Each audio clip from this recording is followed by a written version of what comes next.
Hi hello నమస్తే అండి. మా రాజమండ్రి రుచులకు స్వాగతం. ఈరోజు వంట టమాటా రైస్ చేద్దాం రండి. దానికి కావలసిన పదార్థాలు చూసుకుందాం. చాలా టేస్టీగా ఉంటుందండి. ప్లెయిన్గా మసాలాలో ఏం అవసరం లేదు. ఉట్టి అల్లం వెల్లుల్లిపాయ టమాటాలు పచ్చిమిర్చి వాడుకోవాలండి. 10-15 వేయండి. 1 కేజీ బియ్యానికి నేను 15 వేసాను పచ్చిమిర్చి. పుల్లగా ఉంటాయి కాబట్టి టమాటాలు, పచ్చిమిర్చి, పుదీనా ఘాటు అంతే, చాలా బాగుంటాయి. దినుసులు అండి: కొత్తిమీర కట్ట, పుదీనా కట్ట, పచ్చిమిర్చి ఒక 15, నెయ్యి, ఉల్లిపాయ పెద్దది ఒకటి, అల్లం వెల్లుల్లి పేస్ట్.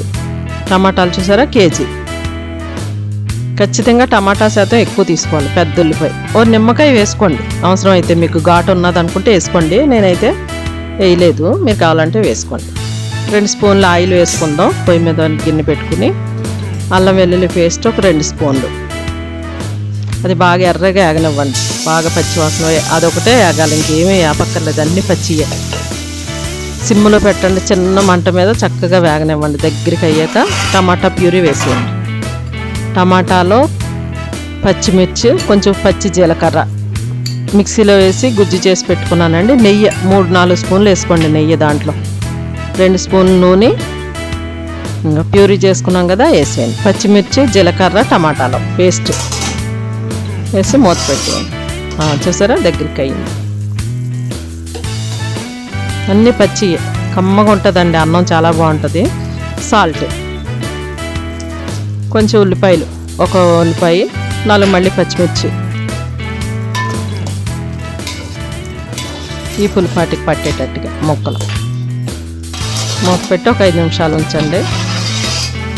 దగ్గరికి అయిపోయిందండి. సరే, టమాటా బాగా దగ్గరికి అవనివ్వండి, బాగా యాగాలి.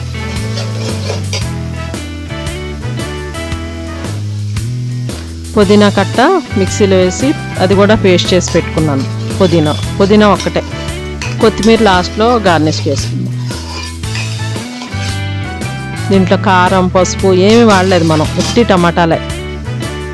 చాలా టేస్టీగా ఉంటుందండి. ఇంట్లో ట్రై చేసి పిల్లలకు పెట్టండి. క్యారేజీ కూడా చాలా బాగుంటుంది.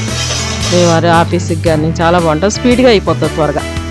వేగిందండి, దగ్గరికి వేగింది. నీళ్లు కొలిచి పెట్టుకుంటాం కదా, 1-2 వేసేసుకోండి. నీళ్లు, బియ్యం కూడా వేసేసుకోండి, మరగక్కర్లేదు. నీళ్లు వేసిన వెంటనే బియ్యం వేసేసి కలిపేసి మూత పెట్టేయండి. ఒక 10 నిమిషాల్లో దగ్గరికి అయిపోతుంది. పైన కొత్తిమీర గార్నిష్ చేసుకుని దీంట్లో బాయిల్డ్ ఎగ్, ఉత్తి బాయిల్డ్ ఎగ్ వేపక్కర్లేదు, అది కూడా ఉడకబెట్టి తీసి బాయిల్డ్ ఎగ్ పెట్టుకుంటే దానికి చట్నీ కానీ కూర కానీ ఏం అవసరం లేదు. ప్యూర్గా ఉట్టి అన్నమే. మీకు టమాటాలో పుదీనా, పచ్చిమిర్చి అంతే ఘాటు, వేరే మసాలా మనం ఏం వాడలేదు. కొంచెం జీలకర్ర 1 స్పూన్ వేసుకోవాలండి.